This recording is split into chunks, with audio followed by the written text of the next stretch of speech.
안녕하세요.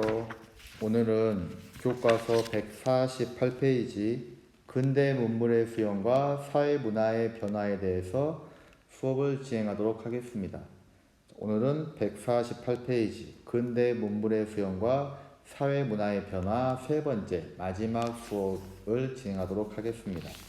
자, 교과서 148페이지 보시면 개항 이후에 서양의 과학기술을 받아들여서 부국강병을 이루자라고 하는 인식이 점차 확산되었다. 즉 개화파를 중심으로 이런 주장이 나오게 된 것이죠.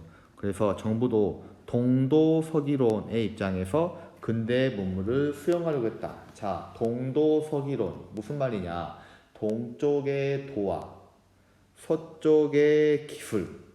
다시 말하면 내 육신은 조선인이에요. 그러니까 조선의 정신으로 살아가는 거지. 그런데 살아가는 데 있어서의 나의 생각과 여러 가지 생활 양식은 서양의 것을 추구한답니다. 자, 나는 나의 뿌리는 조선인이니까 조선인의 생각과 사고로 조선인의 사고와 생각으로 살아가되 일반적인 생활 양식에 있어서의 기술은 외국 것을 가져온다. 동도서기론. 근대 문물을 수용하고자 했다. 그래서 80년대부터 유학생을 파견했다. 외국에 가서 직접 눈으로 보고 느껴라. 외국인 기술자와 교사를 초빙했다. 근대적 무기 공장인 기기창을 설립했다. 그러면 기기창에서는 근대적 무기니까 뭐 활, 창 이런 거 안 만들겠죠? 뭐 총 이런 대포 좀 큰 규모의 무기들을 많이 만들었겠죠.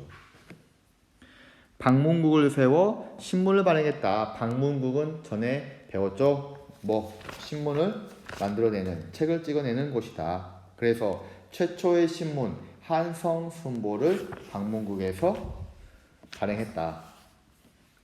최초의 근대식 병원인 광해원도 설립했다. 옛날에는 의원이 맥집고 한약 지어줬는데 이제는 근대식 병원인 광해원이 설립됐다. 근대적 통신 교통의 편리성을 인식하면서 전신선이 가설됐다. 그래서 우편 사무가 이루어졌다. 옛날에는 직접 종이로 써서 하인을 통해서 아니면 직접 가서 전해줬는데 이제는 우체국이라고 하는 그런 기관 제도를 통해서 편지를 주고받을 수 있게 되었다.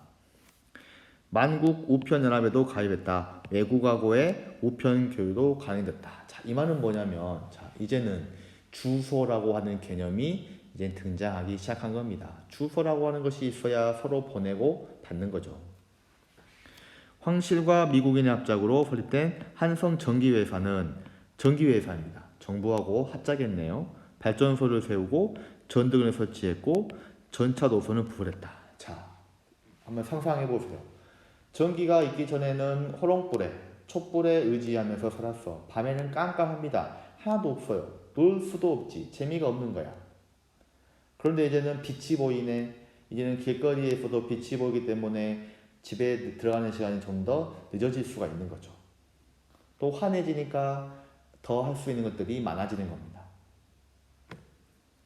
철도는 경인선, 경인은 경성과 인천을 연결하는 선입니다. 경성은 오늘날의 서울입니다. 인천과 서울을 연결하는 철도 노선을 경인선이라고 합니다. 일본이 러일전쟁 수행 등 군사적 목적으로 경부선, 경의선을 부설했다. 경부선은 서울, 부산입니다. 경의선은 서울과 신의주를 연결합니다. 왜? 겉으로는 야 너희 조선 발전시켜 줄게, 우리가 철도 놔줄게 이거지만 속은 뭐다? 거기에 있는 군수 물자나 수탈, 약탈해 가는 것들을 일본으로 보내기 위한 하나의 수단으로서의 철도였습니다. 이걸 우리가 속으면 안 돼요. 자, 그 과정에서 엄청난 토지가 철도 부지로 수용돼서 민중의 생활 기반을 파괴했기 때문에 당연히 반감이 매우 컸겠죠. 자, 편리하긴 했는데 대부분 외국의 자본과 기술에 의존했다. 왜? 우리가 가진 게 없다 보니까 외국이 하라는 대로 따라할 수밖에 없었다. 그래서 이러한 것들은 군사적 침략을 목적으로 설치한 것이 많았다. 또는 경제적으로 빨대 꽂히는 일들이 많았다. 이렇게 이해하시면 됩니다. 더 나은 삶을 찾아 해외로 떠나다. 자, 오늘날에도 대한민국 사회가 살기 빡빡하니까 해외로 나가자, 이민하자라는 말이 많았는데 요즘에는 다시 역이민이 들어오죠. 왜? 코로나 때문에 세계에서 살기 어려워졌고 우리 대한민국에서는 상대적으로 코로나에 대한 대응이 빠르고 신속하고 정확하다 보니까 외국보다는 대한민국이 더 안전하다. 그래서 교민들이 우리나라로 많이 들어오고 있습니다.